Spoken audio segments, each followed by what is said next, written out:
Hi, I want to go over the range and list functions with you and how to complete some of these steps. So the range function identifies, well, literally a range. So there are three possible parameters or arguments that we can put in between the parentheses of the range function. And the first is the start, the second is the stop. So by stop, it goes up to, but not including that number. And then the third parameter, if we put one in, is the step. So like if we want it to go up by ones, twos, threes, or we could even go down like by -1s or -2s. We're going to play around with this so you can see all the options. Because inside the range function, we can put in 1, 2, or all three parameters. And then the list function, we'll get into that next. So for the range function, they want us to play around with it and starting with range 7 to see what happens. So where it says replace with numbers, we're going to start with, and I'm on step 7. So the first example is range 7. So where it says replace with numbers, we're going to replace it with a 7 and predict what's going to print out. Giving you a second to predict what's going to happen. Okay. All right, so A was set to the range with 7 as an argument.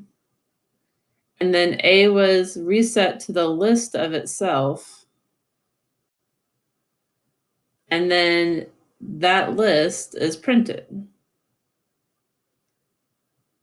So notice that it starts at 0 and goes up to 6. So it's a range of when you don't put in anything but one number, it starts at 0 and goes up to, but not including that number.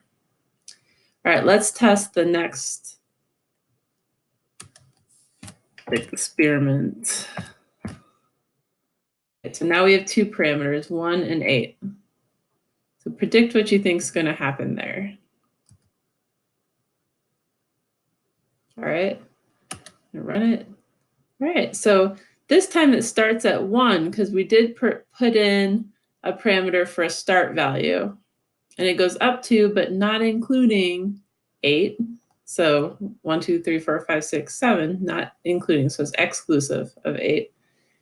And then, so A is set to the range 1 through, but not including 8. And then A is reset to the list of that range. And then we're printing that list. All right, let's check if we have all three parameters. Remember that first parameter is going to be the start value. The second parameter is going to be the stop value. So it's not going to include that parameter. It's going to be up to, but not including that parameter. And then the third value, since we have a third value this time, that's going to be the step. So I bet you can predict what's going to print this time.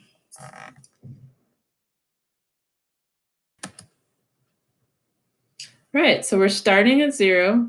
We go up to, but not including 40, and we're stepping or counting by 5s. So it goes 0, 5, 10, all the way up to 35, but not including the end value.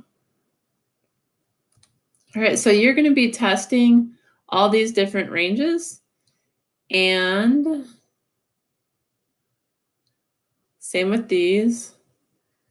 And then you're also going to be creating code for step 10 as well, all 4 of these different scenarios.